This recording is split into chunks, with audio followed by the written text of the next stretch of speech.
The Godfather wasn't just a film. It was a storm of studio fights, mob threats, and last-minute miracles that somehow created one of the greatest pieces of cinema ever made. Everyone remembers Don Vito Corleone stroking a cat, or Michael shutting the door on Kay, but almost nobody knows the secrets that made those moments possible. Today, let's uncover 20 shocking, hilarious, and downright unbelievable facts about The Godfather that will completely change the way you watch it. Fact number 20. The studio hated Marlon Brando. Hard to believe, right? The man who became the face of The Godfather was nearly banned from the movie. Paramount executives flat out refused to cast Marlon Brando as Don Vito Corleone. Why? Because by the late 1960s, Brando was considered washed up. His films like One-Eyed Jacks and Mutiny on the Bounty had flopped, and his reputation for being difficult on set made him radioactive in Hollywood. One Paramount executive even declared, "As long as I'm running this studio, Marlon Brando will never be in this picture." But Francis Ford Coppola believed Brando was the only man for the role, so he convinced Brando to do a private makeup test in his home. Brando stuffed Kleenex in his cheeks, slicked back his hair, and transformed into the bulldog-faced mob boss we now know. Coppola filmed it on a small camera and secretly showed it to Paramount. The executives didn't even recognize Brando. Once they realized who it was, they were stunned. Still, they only agreed under brutal conditions. Brando would work for free up front, post $1 million bond to guarantee good behavior, and take a screen test. Brando accepted and later won the Academy Award for Best Actor. Fact number 19. The horse head was real. One of the most horrifying moments in cinema history wasn't special effects. The horse head in Jack Woltz's bed? That was an actual horse head, shipped from a New Jersey slaughterhouse that provided meat for dog food. Coppola wanted genuine shock value. Actor John Marley, who played Woltz, wasn't told it was real. When he kicked under the sheets and felt the cold, slimy texture, his reaction, the gagging, the scream was 100% real. Coppola later said, "If the audience doesn't jump out of their seats, you've failed." And that scene worked so well, it became legend. Fact number 18. The mob was involved. Even before a single frame was shot, The Godfather was caught in real mob drama. Joseph Colombo, a powerful mafia boss and head of the Italian-American Civil Rights League, threatened to shut down production. He hated the words mafia and Cosa Nostra in the script, claiming it defamed Italian Americans. He threatened union strikes and boycotts. Paramount was terrified. So producer Albert Ruddy struck a deal. The offending words were removed. Colombo's group got to review the script, and some of the premiere profits would go to Italian-American charities. But here's where it gets darker. In the summer of 1971, Colombo was shot at a rally and left paralyzed. Suddenly, the line between the fictional Corleones and real mob politics blurred in a way that gave the film an eerie authenticity. Fact number 17. Spaghetti rehearsals. Coppola wanted the cast to feel like a real family, not just actors reading lines. So before filming, he held a dinner in East Harlem, where everyone came in character. Al Pacino, James Caan, Diane Keaton, Robert Duvall, even Marlon Brando, all sat around a table passing pasta, wine, and bread, while improvising as the Corleones. Real mobsters even attended some of these dinners. The chemistry built in those meals bled into the film. By the time the cameras rolled, they weren't just actors anymore, they were a family. Fact number 16. Al Pacino was almost fired. Imagine The Godfather without Al Pacino. It almost happened. Paramount executives thought Pacino was too quiet, too weak, too uncharismatic. They wanted a star like Robert Redford or Warren Beatty. Coppola himself even doubted him after the first week of filming. To prove Pacino's worth, Coppola rearranged the shooting schedule, to film the pivotal restaurant assassination early. Pacino delivered it with such cold intensity that everyone finally saw his genius. That single scene saved his role and cemented his career. Fact number 15. The book was way dirtier. Mario Puzo's novel was filled with pulp fiction excess. Subplots about Hollywood star Johnny Fontaine's affairs, explicit descriptions of Connie and Carlo's toxic marriage, and other scandalous details filled the pages. Paramount knew audiences in 1972 wouldn't accept it, so Coppola stripped it down, cut the smut, and turned it into a family saga with moral weight. The Godfather went from trashy gangster novel to timeless epic. Fact number 14. Brando and the cat. That iconic moment where Don Vito strokes a cat? Totally unscripted.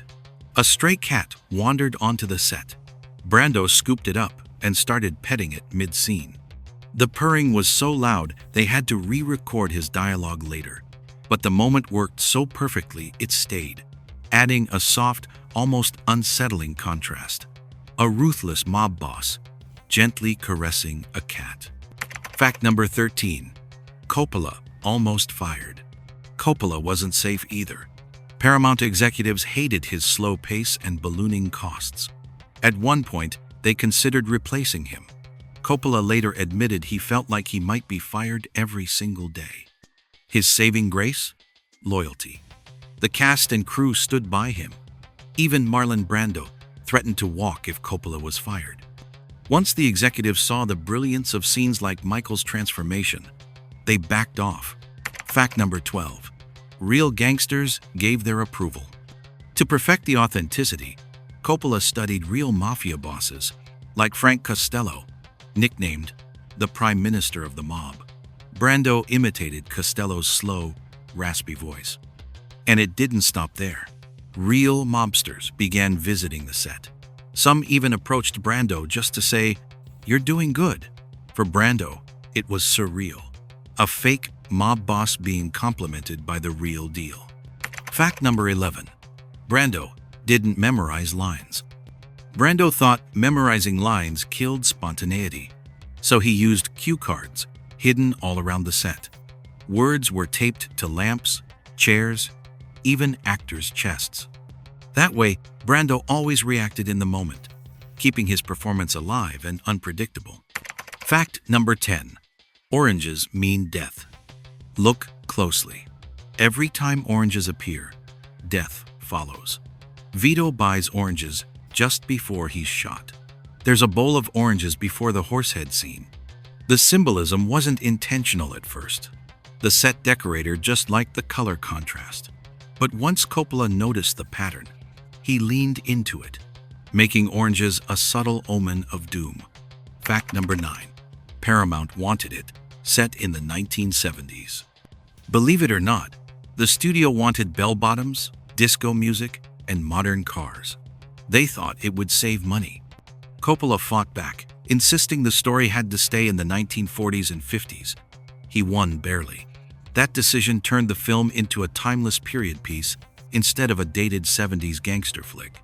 Fact number 8. The Toll Booth Massacre. Sonny's brutal death scene was chaos to shoot.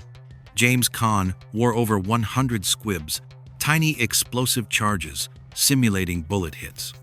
For 3 straight days, he was blasted with fake gunfire, bruised and exhausted.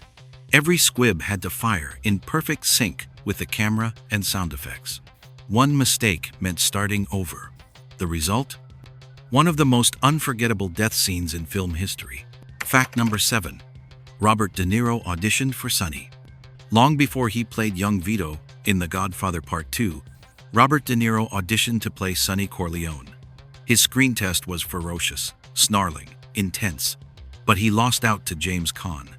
Coppola remembered him though, and years later gave him the role that earned De Niro an Oscar.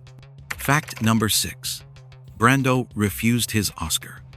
When Brando won Best Actor in 1973, he didn't even show up. Instead, he sent Native American activist Sachin Littlefeather to decline the award in protest of Hollywood's treatment of Native Americans. She was booed on stage, nearly confronted by John Wayne backstage, and blacklisted for decades. The Academy only apologized to her 50 years later, in 2022. Fact number 5. The tiny budget. Despite its epic scale, The Godfather had a budget of only $6 million. Sets were recycled, costumes rented, and even banquet food reused for the crew's meals. Coppola stretched every dollar, saving the big spending for key moments like Brando's makeup and the toll booth scene. Fact number 4. Mob ties in the cast. Some actors weren't just pretending to be mobsters. Lenny Montana, who played Luca Brasi, was a real-life enforcer for the Colombo crime family. His nervous stuttering in the film wasn't acting, he was genuinely terrified to be on camera. Coppola loved it and kept it in, turning it into one of the most authentic performances in the film. Fact number 3. The music scandal. Nino Rota's haunting score is legendary. But did you know it was nearly stripped of its Oscar? The Academy discovered Rota had reused parts of a melody from his earlier Italian film Fortunella. They disqualified him, robbing the film of a music Oscar. Fact number 2. Diane Keaton had no idea what she signed up for. When Diane Keaton auditioned, she hadn't even read the script. She admitted later she had no clue what the film was about. She just knew Al Pacino was in it. That blind leap turned into the role of Kay Adams, one of the most iconic performances of her career. Fact number 1. The ending was changed. The original ending had Kay simply walking away after the office door shut. Coppola changed it, holding on her face as the door closed, showing the heartbreak and betrayal in her eyes. That single change transformed the ending into one of the most powerful final shots in film history. Conclusion. So there you have it. 20 wild facts that prove The Godfather wasn't just a masterpiece on screen, but a war behind the scenes.